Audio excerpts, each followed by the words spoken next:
We ended the last episode with this. Europe was a seething cauldron by 1500. It was ready to boil over. In the realms of economics, politics, education, and religion, time had come for change. All that was needed was someone who could, mold these explosive elements into a single movement.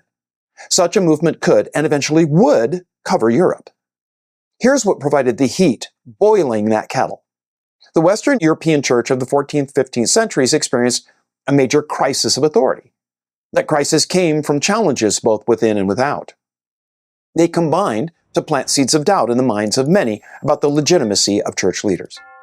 The 70-year-long relocation of the papacy from Rome to France was one that everyone knew was a matter of politics, not piety.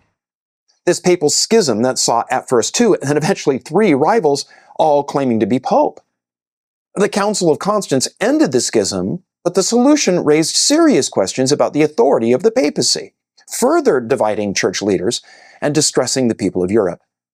In addition to these political shenanigans, the church was marked by widespread corruption and fraud. Simony, the buying and selling of ecclesiastical offices, was common. Immorality among monks, priests, bishops, and cardinals was at times and places not even hidden. The church spent a fortune acquiring thousands of relics for its cathedrals and paying for them with the selling of indulgences, a practice that many were, deeply uncomfortable with.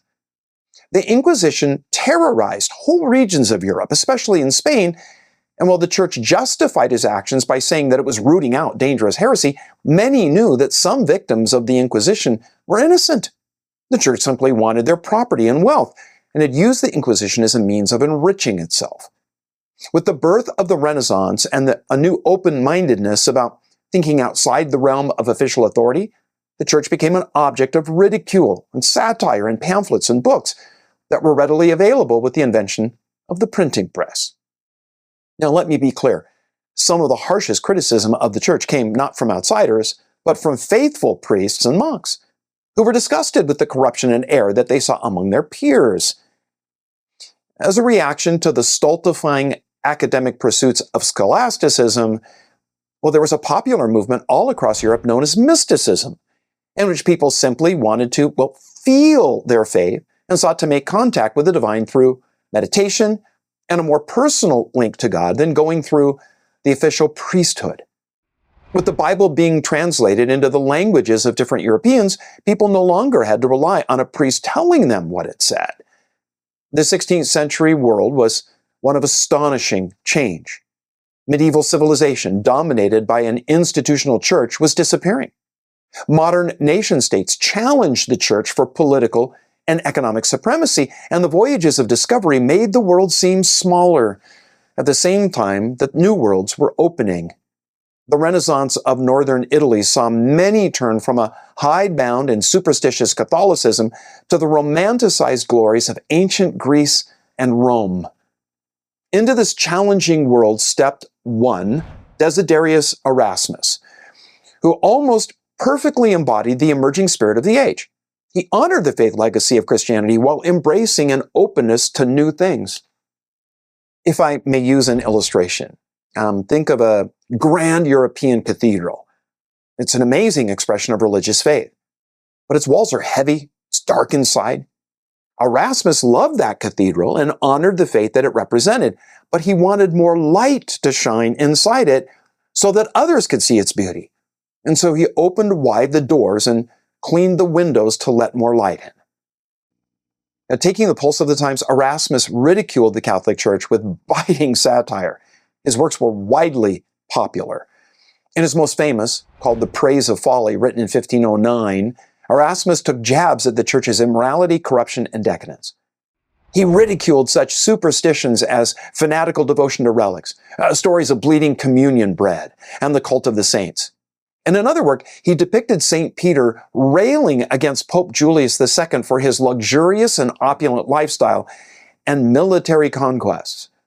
But it was in 1516 that Erasmus published his most important and influential work. It was a Greek edition of the New Testament. He examined and compared the available manuscripts and citations from the Church Fathers. And the result was an accurate New Testament Greek text that became the New Testament of the Reformation. One epigram regarding the Reformation says that Erasmus laid the egg that Luther hatched. The illegitimate son of a Dutch priest, Erasmus lived in search of knowledge, in pursuit of piety, and in love with books. He also was oppressed by the fear of poverty. Along the way, his writings and scholarship started a theological earthquake that didn't stop until European Christendom was torn in two. Born in Rotterdam and orphaned by the plague, Erasmus was sent from the school of St. Laboun's, which taught classical learning and the humanities, to a school that was run by the Brethren of the Common Life. There, he learned an emphasis on a personal relationship with God, but he detested the strict rules of the monastic life and intolerant theologians. They intended to teach humility, he later recalled, by breaking students' spirits. Well, being poor with no prospects, Erasmus joined the Augustinians. He wanted to travel. He wanted to gain some academic elbow room and leave behind the, as he called them, barbarians who discouraged him from classical studies. As soon as he was ordained a priest in 1492, he became secretary to the Bishop of Cambrai, who sent him to Paris to study theology. He hated it there too. The dorm rooms stank of urine, the food was atrocious, which is interesting because it was French. Studies were mechanical, and the discipline was brutal. He began a career in writing and traveling that took him to most of the countries of Europe. Though his health was often poor, Erasmus was driven by a desire to seek out the best theologians of his day. On a trip to England in 1499, he complained of bad beer, the uncouth nature of the English, and the terrible weather. But he met Sir Thomas More, who he became friends with for life. Now, on that same trip, he heard John Colet teach from the scriptures, not just quote from the commentaries that he'd studied in Paris. Colet, who later became the dean of St. Paul's, encouraged Erasmus to become a primitive theologian. That is, someone who studied scripture like the church fathers had, not like the argumentative scholastics who had dominated theology for the last century. So Erasmus devoted himself to learning the Koine, or the common Greek, in which the New Testament was written. And the result was his most significant work, an edition of the New Testament in original Greek, published in 1516. Accompanying it were study notes as well as his own Latin translation, which corrected over 600 errors in Jerome's Vulgate, the Latin translation of the Bible that had reigned supreme from the early centuries to that time. Now, two of the most noteworthy praises of Erasmus's work came from Pope Leo X and from the German monk we know as Martin Luther, who a year later, after the publication of his Greek New Testament, launched the Reformation. Now, before that turning point, however, which would eventually consume Erasmus, he became famous for his other writings, and there were plenty of them to be famous for. By the 1530s, some 15% of all books sold were written by Erasmus. Historians refer to Erasmus as a humanist, but that label has a very different meaning than it does today. A humanist in the 15th century referred to someone who studied the humanities, the social sciences, of language and art, history, other subjects concerned with culture and society.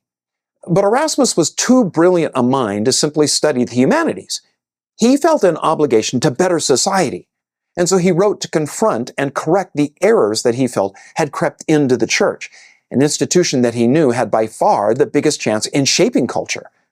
He found that he had great skill in the use of satire to make his point, and people enjoyed reading his books and tracts.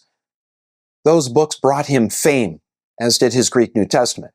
This and his attacks on the church caught Martin Luther's attention, who wrote asking for support. Now, the two never met, but their fates were intertwined.